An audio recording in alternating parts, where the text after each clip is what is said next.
안녕하세요. 정춘기 원장입니다. 오늘은 안구 건조증에 대해서 상세하게 알아보는 시간을 갖도록 하겠습니다.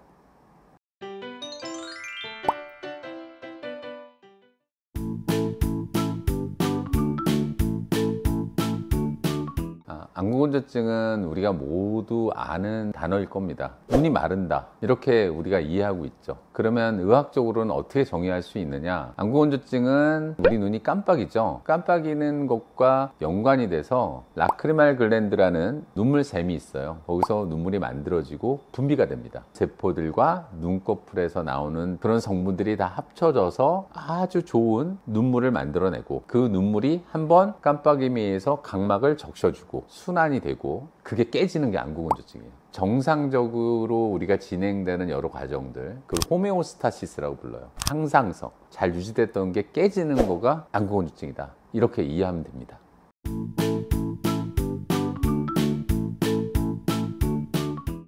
눈물은 단순히 물만 있는 게 아닙니다. 눈물은 각막 앞에 붙어 있거든요. 각막 앞에 3개의 층이 있어요. 물론 90% 이상 차지를 많이 하는 게 수성층이에요. 순서가 어떻게 되냐면, 각막이 있고 그 옆에 눈물이 잘 붙어 있도록 약간 접착체 같은 역할을 하는 게 뮤신층이에요. 이 뮤신층은 눈꺼풀 그리고 결막 이런 조직에서 분비가 되는 거예요. 그 뮤신층에 수성층이 붙어 있는 거죠. 물이 붙어 있고, 증발이 돼도 눈물막이 안 좋아지거든요. 그거를 막아주고 있는 거, 약간 코팅한다는 느낌이 지방층, 리피드, 이렇게 얘기를 하는데, 즉 각막 위에 뮤신, 수성층, 지방층, 이렇게 구성이 돼 있다고 보면 되고, 그러면 치료도 이 3가지 막을 건강하게 하고 복원시키고 하는 것이 치료의 목적인 거예요.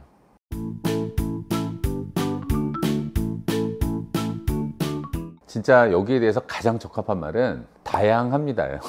다양하다는 것은 어떻게 보면 모른다고도 할 수 있지만, 제가 3가지로 구분을 해드릴게요. 딱 눈에서 나타나는 원인 제일 많아요. 눈 자체에서 나타나는 원인 1번, 전신과 관련된 거 2번, 즉 뭐 약물 복용이라든지 내 컨디션이 떨어진다든지 뭐 지병, 즉 당뇨가 있다든지 등등의 전신과 관련된 게 2번. 3번째는 환경적인 거예요. 우리 컴퓨터를 많이 본다든지, 내가 뭐 밤을 샜다든지, 에어컨이 내 눈에 직접 온다든지, 즉 환경적인 거. 딱 3가지로 나눌 수가 있어요.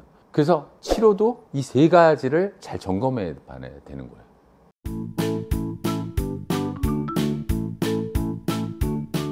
치료의 종류가 매우 다양하죠. 이 매우 다양하다는 게 결코 좋은 게 아니에요. 치료가 잘 안 된다는 뜻이기도 하거든요. 제가 배웠던 그 안과 교과서 예전에 거기에는 이렇게 적혀 있었어요. 안구건조증은 불치병이다. 그러면 내가 이렇게 불편하게 살아야 되냐? 그런 건 아닌 거죠. 원인에 대해서 다시 얘기를 돌아가면은, 전신적인 거 좀 조절해주고, 눈에 대한 거 조절해주고, 환경적인 거 조절해주면 경감되고 편해질 수 있다는 뜻으로 해석을 하셔도 돼요. 그러니까 원인이 이 3가지 크게 분야로 나누니까 한 가지만 치료해서는 안 된다는 뜻일 수도 있거든요. 불편함의 정도에 따라서 치료의 정도도 달라지게 되고 다양해지게 되는 거죠. 일반적으로 경증 안구건조증이 한 70~80% 정도 돼요. 우리나라에서. 중증이 한 20% 된다는 뜻이죠. 아까 제가 뮤신층이 있고 수성층, 지방층이 있다고 그랬는데, 지방층 및 뮤신층에 해당하는 것의 이상이 70% 이상 해당이 돼요. 눈꺼풀의 염증과 관련된 것이 한 30~40% 이상 되죠. 즉 건조증은 눈물만 부족한 게 아닌 질환이라는 걸 아는 게 필요합니다. 치료도 어디가 주냐, 염증이 주면 염증에 대한 치료, 수성층이 부족하다면 수성층에 대한 치료, 뮤신이 안 좋아 그러면 뮤신에 대한 치료, 내가 생활 패턴이 안 좋아 그러면 생활 패턴,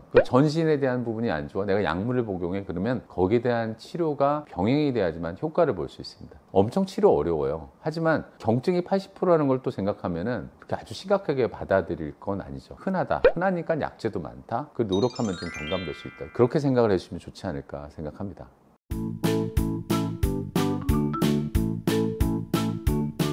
원인이 다양하니까 치료법도 다양하다 설명드렸고, 그러면 원인이 뭔지를 눈에 국한해서는 또 우리가 알아야 되잖아요. 일단 환자분이 내원하시면은 다양한 장비를 가지고 어디 부분의 문제를 점검을 해요. 쉽게 얘기하면은 각막의 표면을 찍는 장비가 있거든요. 그 눈물막이 깨지는 게 나와요. 또 눈물의 높이도 측정을 해요. 그 3번째는 눈꺼풀 염증이 원인이면은 지방층이 안 좋아지거든요. 그 눈꺼풀 염증이 얼마 정도를 스틱으로 알아볼 수 있는 기구도 있어요. 그리고 그 부분에 따라서, 정도에 따라서 치료법을 다양하게 하죠. 그러면은 예를 들어서 수성층이 이상이다.